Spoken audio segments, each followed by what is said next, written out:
We're ready for the start. They're off.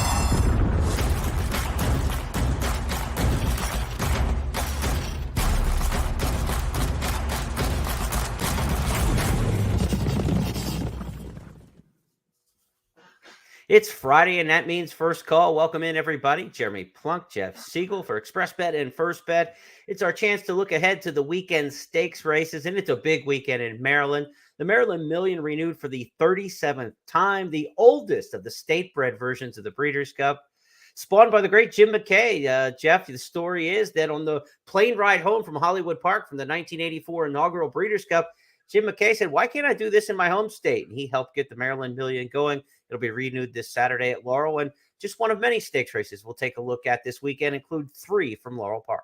Now, we've got actually 12 races, 4 starter handicaps, and 8 stakes at Laurel, and the fields are huge. And it just amazes me how Laurel can have a state-bred restricted series of races and still fill the card, overfill it. So congratulations and kudos to the racing department there. And it's good to see Jim McKay's vision living on strongly, for sure. Always a big day in Maryland racing. And if you're a gambler, you will not have trouble finding value somewhere on that card, I promise you. Jim McKay won a little trivia here. Jim McKay won a Maryland Million race back in the early days. I remember watching it as a kid on the local ABC affiliate that broadcast the race. Or I believe it was the NBC affiliate. WMAR did the original Maryland Million. The horse's name was Sean's Ferrari, named after his son Sean, and won the nursery race, I believe, maybe the first or second year of the Maryland Million. So Jim McKay not only talked the talk about horse racing, he walked it too as an owner and a breeder. So it's great that the Jim McKay Maryland Million is back this weekend. Hey, we've got some of our marketing team on hand at Laurel Park this Saturday. So if you're out at Laurel, go check out the First Bet booth and learn about the app and how to download it and get involved. There's some great offers on track. So if you're in the area, greater Baltimore, Washington, D.C., and you can get out to Laurel this weekend, should be a great crowd, 10,000, 15,000 expected for Maryland Million Day. So weather's looking good. Fingers crossed for the action Saturday at Laurel. Let's take a look at our climate-controlled stakes schedule for our handicapping on the course of this podcast, Jeff. It's Oklahoma Classics night tonight. Boomer Sooner.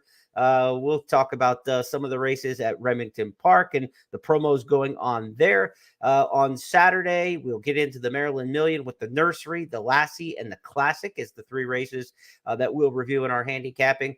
At Keeneland, they've got the Perryville and the Raven Run on the 3rd Saturday of the fall meet. So sprinters in the spotlight, the boys and the girls for the 3-year-olds. 3-year-olds on the turf are in the spotlight at the Belmont-at-Aqueduct meeting on Saturday. The Noble Damsel for the fillies, the Hill Prince for the colts and geldings. And then on Sunday, it'll be the Dowager Stakes for the Distaffers Turf Marathon Division at Keeneland, 1.5 miles on the grass. We'll talk about that race for Sunday. So that's a look at our lineup. And Jeff, let's get started with a little promo for tonight's action at Remington Park, my old stomping grounds where I used to be the TV analyst, the chart caller, did a little bit of everything there. Remington Park's got Oklahoma Classics night tonight. Big card for the Oklahoma breds. And on Classics night, I'm going to give you a little look at my Pick 4 ticket in just a second, but I want to let you know if you play the Oklahoma Classics on First Bet or Express Bet tonight, you'll get 10 times Express Bet and the First Bet wager rewards points. So every bet you make is going to make you 10 times the amount in your wager rewards points. Of course, those are redeemed for cash deposits into your account. They're handicapping products, a lot you can use. You can buy swag with them in the pro shop. So build up those wager rewards points, 10 times the amount on Oklahoma Classics night tonight. I put a ticket together for a podcast I do for Remington Park and Horse Player Now, and I'm going to share it with you here. Here's my Pick 4 ticket for tonight's Oklahoma Classics night. They call it the primetime Pick 4 there. It'll be races 7 through 10. Final 4 on the card. Race number 9 is going to be the Classic, which is the Oklahoma Classics Cup, which is the older horses. I think that's a pretty wide open race. But in race number 8, Shannon C. in the Oklahoma Classic Sprint is going to be my top choice. Shannon C. last year beat the great Oklahoma bred Welder before Welder went off into retirement. Seems like the baton has been passed in the Oklahoma bred sprint division to Shannon C. That'll be my single tonight in the primetime Pick 4. And a great race. It's not part of the Pick 4, Jeff, but in the distaff tonight, you've got Hits Pricey Legacy, who just the Oklahoma bred who just won the Grade 3 Remington Oaks in open company. She's taking on She's All Wolf, who's won this race 2 years in a row in the distaff. And She's All Wolf was a stakes winner this summer at Churchill Downs, made $600,000. So for an Oklahoma bred race to get a Grade 3 winner against a $600,000 earner, that's going to be a great showdown tonight. I love these regional stakes programs.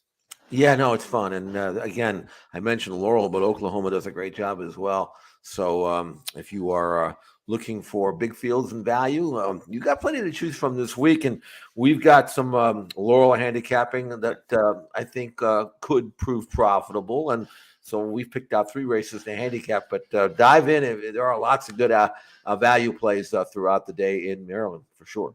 All right, let's start with the Maryland Million. First post 11:30 a.m. They've got a big 12 race card, as Jeff mentioned. The first stakes we're going to look at on our schedule is the Nursery, race number 4. Maryland Million Nurseries, like the Juvenile in the Breeders' Cup division, if you will. Nursery is a 6-furlong sprint for the accredited Maryland stallions and sires and horses who are eligible for the Maryland Million and Maryland breds. A lot of different ways to kind of qualify for these races, but the preference goes to horses who are Maryland Million nominated and eligible. Jeff, in the Nursery, we've got a big field. We've got also eligibles. Who'd you like amongst these 2-year-olds at Laurel race 4? Ended up with Wild Hunch, number 11 on the program. This is a filly that has run 3 times. She finally broke her maiden in her third start, although their first 2 races were very good. Second in her first 2 starts, and in her second start, she was 9 clear of everybody else. So that kind of gave an indication that she was ready to win. And in her most recent race over a wet track at Delaware, I thought she was visually very impressive. She looked like a filly. Now, again, when you're talking about a wet track, you're always wondering whether that was the reason why she looked so good. But I don't think so. I think she's quick, and I think she can come right back and do it again. Let's take a look at that race from Delaware Park. Wild Hunch back on the 13th of October. The corner, Wild Hunch now opens up on the opposition to lead 1.5 lengths. A man walks into a bar, had every chance in second, but now Wild Hunch at 8-5 is scooting away from the opposition here. A man walks into a bar at this one pace, closing in late for the Miners is Silver Style for the exacta, but it's over up top. Wild Hunch took all the late money, and the late money was spot on over Silver Style second, SS Sinatra third, and Richie's on a roll was fourth. Jeff, there's a lot of reasons to watch replays, and sometimes it's just to validate the information you see in the past performances. If that's a good track, I don't know what I'm looking at. That track had a lot of moisture to it. That was a muddy track in my estimation. It was sealed. That was, something we could tell obviously from the video and from the past performance lines. But Wild Hunch certainly handled the wet track there. Had run well on a fast track prior, so I think the horse will run on any surface, as you mentioned. But top pick in there for you, Horatio Caramanos riding Wild Hunch in race number 4, Maryland Million Nursery. Let's go to the 8th race on Saturday at Laurel Park. It's the Lassie, which is the juvenile fillies, if you will, in the Maryland Million Series. $100,000 Lassie is a 6-furlong sprint for the 2-year-old fillies. Same distance as we had for the Colts in the Nursery. Who'd you go with in the Lassie? Well, we have another wet track to deal with here, so you can't totally be confident. But Malibu Moonshine won her debut, and she was 6-5 in the race, first-time starter. So she obviously had trained well prior to that, and she came from way out of it. I thought that she won with authority. She galloped out strong, and I'm going to gamble here at 5-2 in the morning line, although I think she might go lower, but we'll see. Mm-hmm. But I think Malibu Moonshine might be a pretty decent, sort of useful type of filly. She won that race, as I mentioned, and she was supposed to win it, and she didn't get loose from the lead and coast home. She took a lot of wet mud in her face and still was able to rally wide. I was impressed with this race, and I'm curious to see if she can do it back on fast ground. Let's show the fans that win last time out. Malibu Moonshine now trying to improve, has 7 to make up. It begins to move forward to the outside off that rail. Here comes Malibu Moonshine, one of the solid bid. Malibu Moonshine all the way up to 5th, but wide. They make the turn for home now. Blow through yellow light. She's All Money on the outside. She's All Money has come to grab the lead out of the center of the track, continuing to march forward. Here's Malibu Moonshine. Malibu Moonshine began that run midway on the turn, has now taken the lead with 1 furlong left to go. Malibu Moonshine striding away, opening up 3 lengths on She's All Money second. Blow through yellow lights and Grayson Charm. It's Malibu Moonshine and a Dylan Davis double. Malibu Moonshine to win from She's All Money. Grayson Charm was third, and Blow Through Yellow Lights and Liquidator. I was having flashbacks to Exaggerator in the Preakness there. Yeah. That was a Pimlico, a similar track condition, similar style, and just a dominant win on the back end of that sloppy track there. Big effort there from Malibu Moonshine.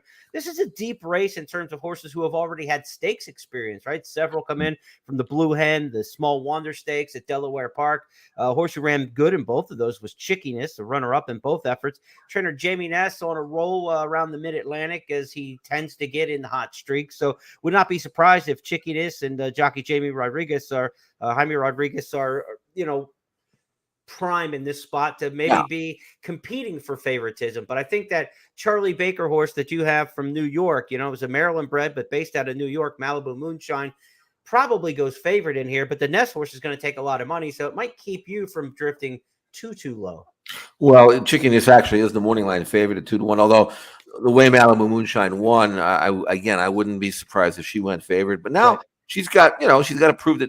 I don't know how quick she is, but she certainly lengthened out. Once she switched over to her outside lead at the furlong pole, it was almost like she got propelled. It was like she took off.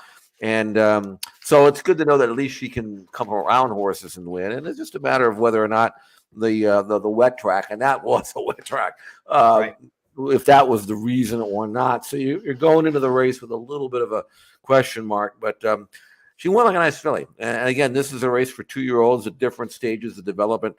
And Malibu Moonshine, as impressive as she was, is going to have to step forward a little bit because Chickiness has had 4 starts now, and she's pretty solid. So it's a good race. Let's talk Maryland Million Classic now. $150,000 at a mile and an eighth on the main track. Familiar foes, as you often see on state-bred racing days. These veterans stay in the game, and they're in that same division. The top 4 finishers from last year's race are back, including the winner Prendimi. And we also have the winner from 2 years ago back in Monday Morning Quarterback, Monday Morning QB back in the Classic. So we've got some familiar foes, and here's how it shook out last year in the Maryland Million Classic. Turn for home, and Prendimi trying to see it out. Prendimi's in front from Tappin' Cat in second. The poser, the center of the track, and Torch of Truth is fourth. Prendimi, a stubborn foe. Prendimi just there and hanging on. Prendimi, Torch of Truth, gradually gaining ground on the inside. Tappin' Cat, the poser on the far outside. Prendimi so tenacious. Prendimi holding on. Prendimi does it. Prendimi to win from Tappin' Cat. Then the poser was third at Torch of Truth and Dream Big Dreams and Cricelli. We're going to find out if Prendimi can do it back-to-back. This is a series of races where you can get a repeat champion. One thing about the Maryland Million Classic, went back and looked at the charts in recent years, 8 of the last 9 winners have been horses right up on the front, either front-running wire-to-wire or dueling for the lead. It's not a closer's race. Bonus points close from off the pace for Todd Pletcher to win this a couple years back. That's the only horse in the last 9 years. I think part of it is, Jeff, it's a mile and an eighth, right? And most of these horses during the course of the year and in their wheelhouse aren't mile and an eighth horses, but they're the best Maryland breds in open, in the open age division here for the Classic. And so somebody makes the front and they just keep going, and the other horses really don't have the oomph to finish it off in a mile and an eighth. Will we see that same kind of style this year? Or perhaps can we get a horse maybe from a tick off the pace? Because there's a lot of early speed in this race. Most of the horses in this race want to be pretty forward. Yeah, I think when you see a speed race, you tend to try to figure out, there's closers in the race. Maybe we'll take a closer. But in this particular case, I'm not seeing anything that I like among the horses that figure to be running late. I think the winner will probably be in the fray, as they say, maybe not necessarily in the front. But in looking at this race, you have a lot of horses that have been racing, locally, Laurel, Timonium, and Pimlico, whatever, Delaware, around the area. Yeah. But then you have a Midwest invader named Our Nation on Parade, who was claimed and maybe claimed specifically for this race. I'm not sure, but Jamie Ness took Our Nation on Parade for $50,000 at Churchill Downs in late September, wheels him back here in this race for a quick return. And Our Nation on Parade is really, really sharp. He's won his last 3 in a row. Mm-hmm. Last time out at Churchill, he won a 50 claimer, earned a 91 Byron number, won that race right off the pace, and then took control. That was a 1-turn race, but 2 races back and a 2-turner in Indiana, he won by almost 10. the 94 buyer number. You can't, those numbers make him a standout. He's versatile. He's genuine. He can win sprinting or routing, 2 turns from off the pace, on the pace. I don't see any reason why Our Nation on Parade, if he comes anything close to his last 2 races, just won't bury this field. I think Our Nation on Parade is a standout. Yeah, and the local star in here on the also eligible list is Cordmaker. He is a Maryland bred horse, but he's not among the Maryland Million eligible type runners that supersede the entry process. It's kind of a convoluted way they enter and put preference on horses for the Maryland Million. So there have to be 8 horses, less than 8 horses in this race who are Maryland Million registered in order for him to even get in the race. So just because he's first on the also eligible list, if like say the 2 horse scratches in this race, Cordmaker's not getting in. He's not getting in unless they go below 8 registered Maryland Million horses. So he's very unlikely to race in here. So in your handicapping, understand that like Cordmaker might be the favorite in this race. He would be the favorite. He won the Grade 2 General George. Yeah. But there's almost no chance that he gets into the field here. So handicap accordingly. Look at the main body of the field is really what you're looking at. This is our express bet race of the week. I wrote it up. I took a little shot in here. I think Our Nation on Parade is definitely high quality and the horse to beat, and especially on the numbers. But another horse who's gotten some good numbers and stepping back up in class is Ain't the Beer Cold. And this is a horse who's been right there, can sit second or third in a race with a lot of speed. And, the buyers, if you're looking comparatively, like upper 80s, 85, 87, 87 is competitive. So if we don't get the best effort out of Our Nation on Parade, doesn't handle the track or something, Ain't the Beer Cold could be the next one up. This horse last year as a 3-year-old wasn't ready for this stage yet, got bombed in the race, but his 4-year-old form has gotten really good in the last couple starts. And Ain't the Beer Cold will be a fun call for Dave Rodman coming down the stretch. If you're not of my age, 51 or older, and you're not from the area, the name's not going to mean anything to you. But Ain't the Beer Cold was the tag phrase for Chuck Thompson, who was the great announcer for the Baltimore Colts and the Baltimore Orioles. After every victory or a big home run, he would exclaim, "Ain't the beer cold," because he was about to go get one. The great Chuck Thompson, the Vin Scully of Baltimore, if you will, back in the day. So little sentimental pick there, I'm sure. And Dave Rodman will have some fun with it, I know, if Ain't the Beer Cold is able to pull this one off. Let's go back to our list of stakes races here on the podcast this week as we transition from Laurel to Keeneland on Saturday, where they're going to run the Perryville and the Raven Run. First, before we do that, I do want to remind you on those races at Laurel, forgot to mention a $10 money back special on every race on the card when you bet with First Bet and Express Bet. That means if you're win bet in any race on Saturday at Laurel, finishes second or third, up to $10, you'll get your money put back into your account in the form of wagering credits after the event. So be sure to play those races Saturday with First Bet and Express Bet at Laurel. To Keeneland we go, Jeff, where the Perryville and the Perryville Stakes and the Raven Run are our 2 stakes. They're both 3-year-old races at 7 furlongs. The Perryville is listed for $250,000. The Raven Run is a Grade 2, been around a little bit longer, $350,000 for that one. 6th on the card, the Perryville. It's a good one. Who are we looking at in here to get our stakes started at Keeneland? Well, 6-5 in the morning line, and certainly looks it on paper as Gunite, number 8. Much in his favor. He's a quality horse. He's a Grade 1 winner. He's in great form. He's won 3 out of his last 4 starts. 2 races back, he was second to Jack Christopher in the Jerkins Grade 1. There's nothing wrong with that race for sure. So, and I love where he's drawn because he's the kind of horse that he's not blazingly fast, but he's fast enough to lay in the fray, and he's going to draft over and allow Gaffleone to put him wherever he wants. If no one goes, I guess he could be in front, but he's just going to sit out there and kind of clock the field and then kick on with it when he's ready, as he did in the Harrods Creek at Churchill last time out. And his 3 straight triple-digit buyer numbers. He's been first, second, or third, 10 out of 11 starts. First or second, 9 out of 11. Again, fast on numbers, guaranteed a great trip, in good form. He's a gun runner colt who's not done getting better. I think there's more to him than that. The only negative thing that I have on him, and it didn't stop him at all, is he didn't change leads in his last race through the lane, but he's still drawing clear, so it didn't matter to him. And again, at 6-5 in the morning line, there's not much value here, but he's a pretty darn good sprinter. Maybe not quite up to the Breeders' Cup type horses, but he's just below that level at this stage. Let's take a look at that stretch run of the Harrods Creek last time that Jeff mentioned, not changing leads with Gunite. See for yourself. It's Gunite wide off the turn. Gunite traveling well. Conacher set down for the drive. These two shoulder to shoulder with 1 furlong to go. And Gunite grabs the lead right there at the 8th pole. Conacher fights on from second. Gunite's on the wrong lead, but Gunite is opening up. And it will be Gunite by 3 lengths on the wire. Conacher settles for second. Strava was third, and Friar Lawrence was fourth.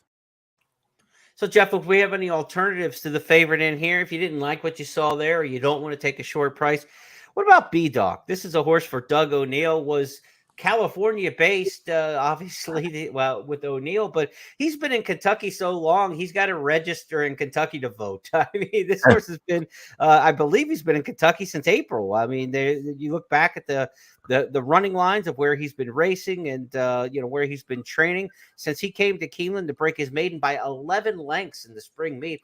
He really took to this track, and there may not be, as far as the elite level tracks, there's probably not a more horse for course track than Keeneland. This horse won by 11 over the track. I know it was just a maiden race, but there's probably something sticky there, like I think there's a reason to think he's going to run a good race over this track again. Yeah, if you look at his form, he's a better one-turn horse, and they tried him in the Pennsylvania Derby. That's typical Doug O'Neill. He'll shoot for the moon with just about everything. It was 105-1 in that race, which tells me that the bettors were telling Doug, "What are you doing, man?"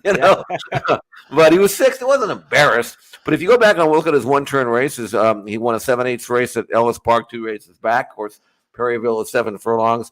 And that race at Keeneland, you mentioned, he won by 11. He was 8-1 that day. And the reason why he was 8-1 is because he hadn't done anything prior to that race that would indicate he was ready to run that well. Yeah. So for whatever reason, and it may have been the track, B-Doc was spectacular that day.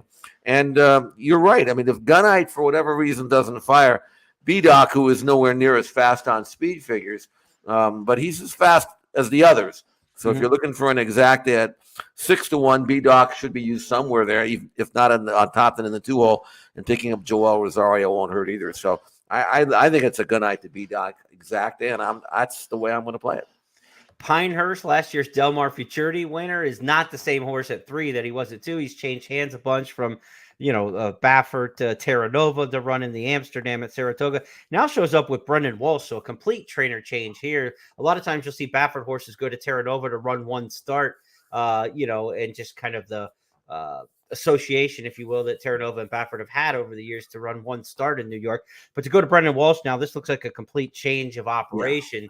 Walsh's barn is mired in a horrible slump. Yeah. So bad that Prevalence ran terrible the other day as a very short favorite. I think he's like 0 for 23, 24, and good horses are just getting stomped. I can't see Pinehurst waking up with what I've seen from the Brendan Walsh barn of late, but this is kind of an enigmatic horse. He was awfully good. He won the Saudi Derby earlier this year. He's made his money. I mean, don't cry for him. He's made $1.2 million, but man, things have gone off the rails. I never thought he was that good, quite frankly. I mean, he won a weak edition of the Futurity.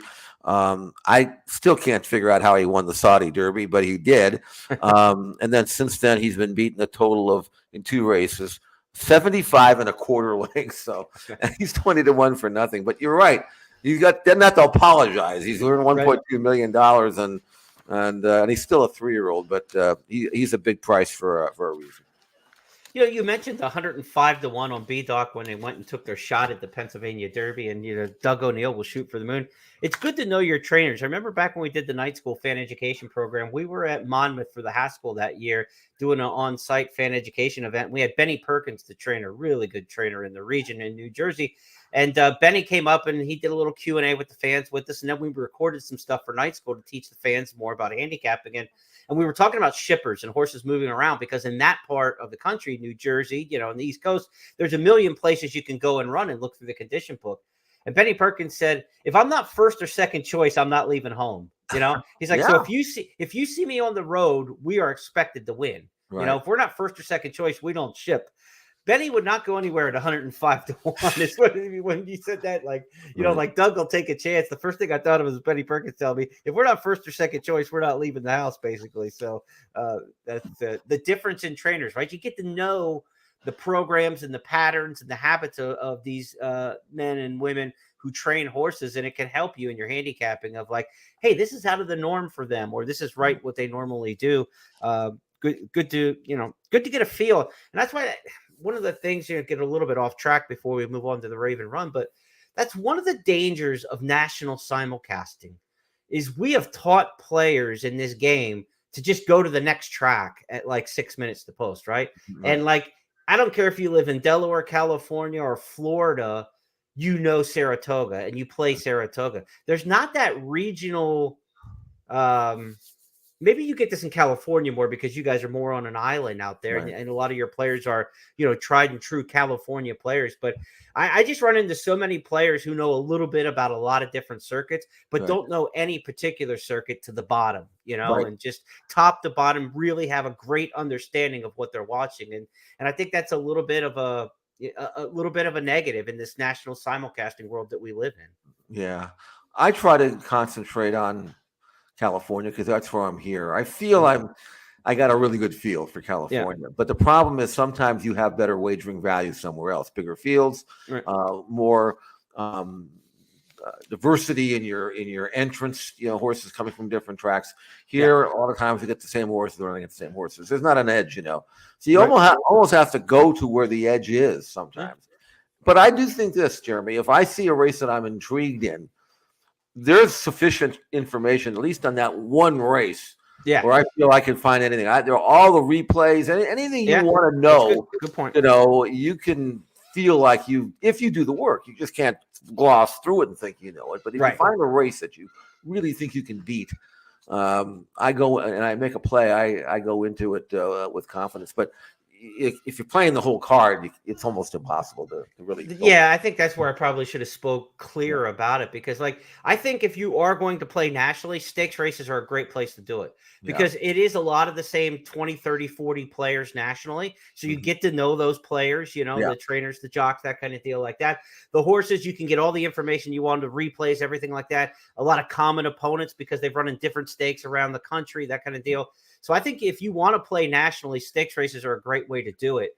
But when you just focus in on 9 consecutive races at track A, get to know that circuit. Get to know that circuit is the best advice I can give there. Let's continue with Keeneland, a circuit that is in week 3 of 4 of its fall meet with the Raven Run Stakes next on the program. It's race number 9 on Saturday.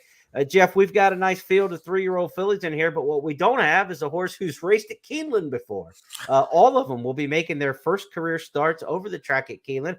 I say this is one of my favorite horse for course tracks that there is. We don't have any horses that have been on this course, but we've got some pedigrees that certainly would like it. Smash Tickets by Midnight Loot. Midnight Loot's horses do exceptionally well over the main at Keeneland, especially going long, a little bit of an anomaly since he was a 2-time Breeders' Cup Sprint winner. But his horses going long, actually, pedigree-wise, do very well and take maybe that real quiet part of the pedigree. So Smash Ticket by Midnight Loot is one I think can handle the track, as well as Colorful Mischief by Into Mischief. Into Mischief's had 6 winners at the meet already at Keeneland, and is the top sire at Keeneland since they've gone back to the dirt in the fall of 2014. And of course, the Gun Runners run well anywhere, Wicked Halo. So the 3 top horses in this race probably have the 3 best pedigrees to be successful in here: Smash Ticket, Colorful Mischief, and Wicked Halo. How do you separate this trio? Because to me, they seem like the ones.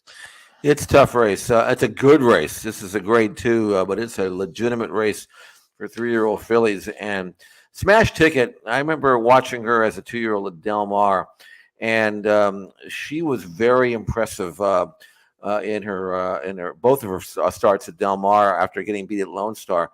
The second race at Sorrento, she had all kinds of trouble. She got wiped out at the start, but that maiden race still sticks with me. It was one of the more impressive maiden races I saw at Del Mar last year as a 2-year-old. Now, she's had some issues, but not that many. I mean, after that bad race, they turned her out, and she's perfect 3 for 3 this year. And her win at Pimlico, 96 Beyer number, a career top, and showing the quickness that I think will put her as the controlling speed, but I don't think she has to be, because Smash Ticket, I tell you what about her, she can look you in the eye and spit you out. She doesn't have to get loose or anything like that. She is really, really fast. And after watching a race at Pimlico in the weather vane, I I know this is an extra furlong, but man, I just think she's made of the right stuff. Let's give the fans a chance to see that one right now. From Pimlico, the Weather Vane victory by Smash Ticket. The quarter to go at Pimlico. They turn for home. Smash Ticket turning back Elm Drive. The lead is Sea Lynx, swaying to and fro on the far outside, trying to bridge the gap now, but with a furlong left to go. Smash Ticket's all business. Smash Ticket now by 5, 6 smashing lengths. Smash Ticket in the Weather Vane Stakes, and she does it so convincingly under Kendrick Carmouche. Smash Ticket. Kendrick was just flagging, as they say, with the whip, just like this, like just showing it, like put it in the vision, and really never had to use the stick at all and drew off nicely there. Big win by Smash Ticket. I'm with you. This is my top pick in the race, Jeff. I think she can go wire to wire in here. Like you said, she doesn't have to. But for a 7 furlong sprint of this quality, there's really no confirmed front runner in here. I think she makes the lead. I mean, Fingal's Cave is coming out of longer races, and it's the only other horse that's really got some ones on the past performances in those first couple columns. So I think Smash Ticket's going to the front. Kendrick's a great front end rider, and I mean, anybody who's watched races in the Northeast knows he's as good as it gets on the front end. So a good jock combination with the horse and style. I think she's the one, but there is no slouch in Wicked Halo. She's won 3 in a row. She's won stakes at Churchill. She won the Prioress last time at Saratoga. Jeff, your thoughts on Wicked Halo in here? Is she the next one up if it's not Smash Ticket? She's good, and of course, Wicked Halo was entered in a race in which Echo Zulu was in, and they were going to run them together. So right. It scratched Wicked Halo and let Echo Zulu get her prep for the Breeders' Cup Filly and Mare Sprint. But Wicked Halo's win in the Prioress from the rail, in which she dropped back and then circled the pack, I thought was visually as impressive as you can have her. She's one of these fillies. She's won 5 out of 9. So when she's feeling up to it, she can run with anybody. And she's one of these fillies. I mentioned how tough this race was. This is a high quality sprint for 3-year-old fillies. As for Fingal's Cave, I mean, it's hard to find fault in 4 for 4 perfect undefeated record. I will say that her last 2 races were at 1 1/8 miles. She was laboring in those races. I don't think she really wanted to run that far. I think if you go back and watch her first 2 sprints, 1-turn races, she was awesome. So I'm not going to concede anything with Fingal's Cave. Now, I think Smash Ticket's quicker, and I think she'll fight her off. But I have a lot of respect for Fingal's Cave at this 7 furlong distance, and I do it with Wicked Halo as well. Monster race. I mean, this is a race that you have to be a pretty close to a grade 1 type filly to win it. This race is up close to the Breeders' Cup. It's 2 weeks away, but we have seen fillies come out of this Raven run on the 2-week turnaround and win the Filly and Mare Sprint. If you saw my eyes, I was looking down. I had to look it up on my phone. I knew it was Mark Cassie's filly, and I could not think of the name to save my life. Shamrock Rose, a couple years ago, blew up the tote in the Breeders' Cup on this quick turnaround. So it's not impossible because you're already here. You're on the grounds at Keeneland. It's back here. There's not an extra ship involved. We could see somebody out of the Breeders' Cup Filly and Mare Sprint out of this 3-year-old filly race and maybe even have a little bit of say in it. Let's see. I mean, Smash Ticket's one of those horses that's come to hand late this year, right? Was a very good 2-year-old, as you mentioned, out Delmar, but has only had the couple starts this year. This will only be the 4th outing and only the 2nd race since July. They could take a shot at the Breeders' Cup if she runs a big race. If she warrants a chance to go in that Filly and Mare Sprint, she's already there. And, the trip isn't going to be the problem, obviously, the 7 furlongs, and she's there on the ground. So there's a possibility we could see a Breeders' Cup horse out of this race. It could happen. And that's why I say it's a high quality race. And these are going to be these are your Breeders' Cup Filly and Mare Sprint runners for next year. if they can develop, if not this year. So it's a good race. And at 5-2 in the morning line, Smash Ticket. If you can get 5-2, I think that's a good price. Let's change directions now and head to Belmont-at-Aqueduct on Saturday, where there are a pair of 3-year-old stakes races on the turf. One for the fillies, the Noble Damsel goes as race 3 on the card. The Hill Prince for the boys will go as the 7th race. One of the headline fillies in the field of 5 for the Noble Damsels already won a stakes over the track earlier this year. They're coming for the top of the stretch. It's Technical Analysis now taking over the lead from Arms, then Flower Point and Plum Alley as they come through the stretch. It is Technical Analysis being urged on by Dylan Davis. Technical Analysis has the lead. Plum Alley, and on the outside it is Flower Point. Technical Analysis. Here's Plum Alley moving up now. Plum Alley grabs the lead in deep stretch, and Plum Alley has won it. Jeff, that was her first start of the year in April in the Plenty of Grace overnight stakes. And for a $93,000 race to have to beat Technical Analysis, that was quite an overachieving race for the level that it was. But she hasn't come back to that race in her 3 starts since this year. Is Plum Alley going to stay on the skids, or is she going to get back on the beam here in the Noble Damsel? Well, on numbers, she's just about running the same numbers that she did when she won that stake. So I think with Plum Alley, I think it's just a matter of the competition getting a little tougher. But she's genuine. She's been second in her last 2 races. She kind of moves around a lot, doesn't stay at the same spot. She's Pimlico, Saratoga, Woodbine, Belmont. Yeah. But she is 2 for 2 over the Aqueduct turf course. And she's got that good stalking style. She doesn't have a massive turn of foot, but she kind of grinds away, and she's tough to get by. But if you want to see a massive turn of foot, go back and look at the race that Messidor won at Saratoga. That was impressive to me, and that's one of the reasons why I think she's the top one. In addition to the fact that she has won at Aqueduct on the grass, so I don't have to worry about that. But her last race was just an allowance race. But they went 3 quarters and 13 and 4. Finished a mile in 36 and 3, 22 and change last quarter mile, and she was 5 lengths back at the quarter pole, and not only went by everybody like they were standing still, but she did it without really being pressured. That was in mid-July, so you figure where's she been? I don't know, but the workouts look like if she had a setback, it certainly doesn't look like she has one now. She's 2 to 1 in the morning line, so I think Messidor going to have to step up in class and win this grade 3, but I think she's up to it. I mean, she's a, I don't know if she's got any massive great improvement in her, but she's won 5 races, and I think she'll find a way. Castellano rode her last time, knows her well, and I think he'll have her along in time. So for me, Messidor and Christophe Clement can win the Noble Damsel. Clement exacta perhaps with Plum Alley. And the real upset here is it's a field of 5 of distaffers on the turf, and there's no Chad Brown horse in there. Yeah. When Chad's away, Clement will play, I think, is probably what we're looking at in that one. Let's go to the 7th race on the card. It's the Hill Prince, Belmont at the Big A meeting, as they're calling it. Grade 2 race, the Hill Prince, for a mile and a 16th or mile and an 8th, I should say, on the turf for the 3-year-olds. Jeff, who'd you go with in here? We've got some pretty nice name horses. McKinnon, interestingly, taken from Doug O'Neill after the Del Mar Derby, and now with Chad Brown. And I kind of had this discussion with a friend the other day, and they said, why would a trainer take an edge if they've got horses for a big owner? I said, because a lot of times those big owners have horses with other big trainers. And so you try to keep the ones you have. And sometimes that causes some of that foul play and competitiveness in there. I'm not saying that's what happened in this particular case, but to see Doug O'Neill lose a horse, McKinnon, that he's won a major stakes race with, they won the Del Mar Juvenile with this horse last year.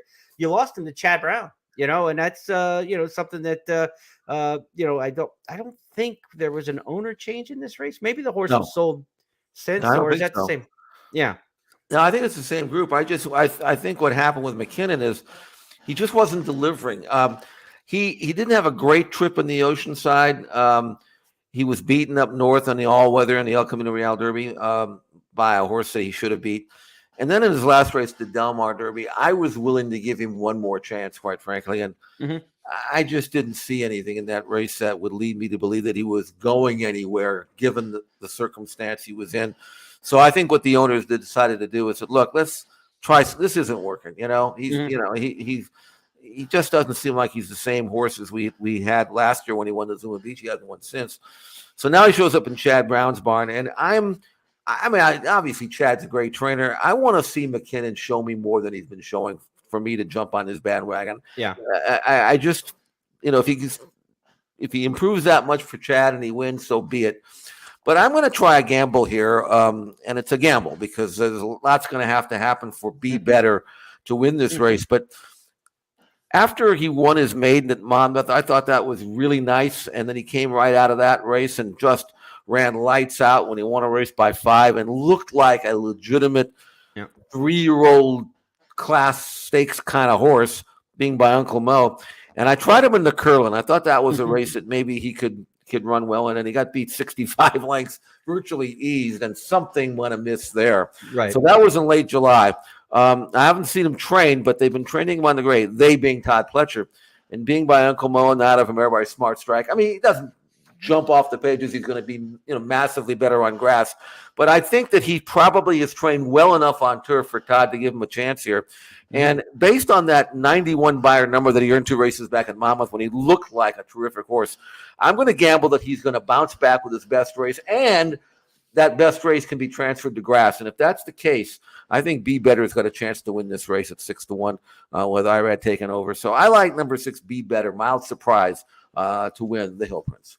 It's a deep field here, and they're kind of lining up Noah's Ark style 2x2. Pletcher's got 2, Shug's got 2 in here, and Chad Brown's got 2 now. So we'll see. That I say and mention that because it's going to divide the total up, right? You can't say, well, everybody's going to jump on the Pletcher.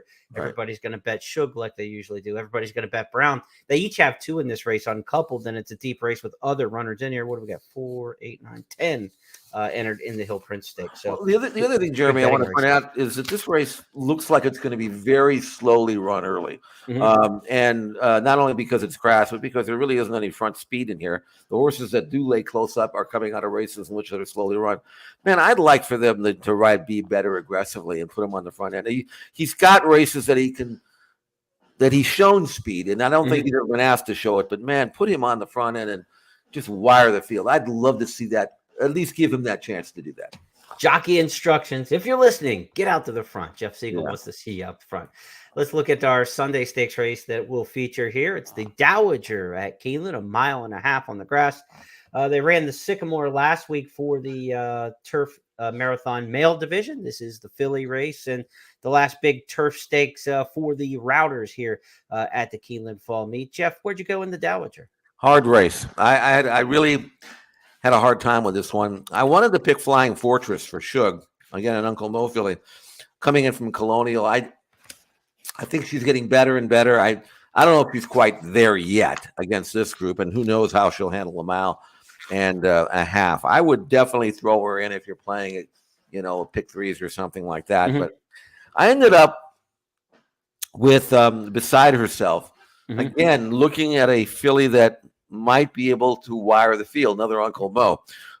She did that in an allowance race at Saratoga. I thought that was a really good race for her. In the Jockey Club Oaks Invitational, she got her front running trip. She just got run over late by McCulloch, but I'm not sure how that charts here. Again, those were 3-year-old fillies, and now she's tackling older. She's going to make the running. I'm pretty sure of that. Going 1 mile and 3/8 mile and a half. It might not be. She might not be this good. I don't know, but I had a hard time with this race. I looked at Temple City Terror, but she's never run all that well on this course. And maybe maybe she's better than that. If you have an opinion on this, I'm all ears because I just got lost in this race. Well, we're in agreement up to a point, so I'm going to take everything you said and just put a comma on it. Okay. I totally agree that Beside Herself is the clear speed in this race. There's nobody else to run there. The thing I was all ready to circle her and make her the pace play of the race. And then I went down and I noticed the L's in the running lines, the Lasix. She's 3 for 4 with Lasix and 0 for 5 without it.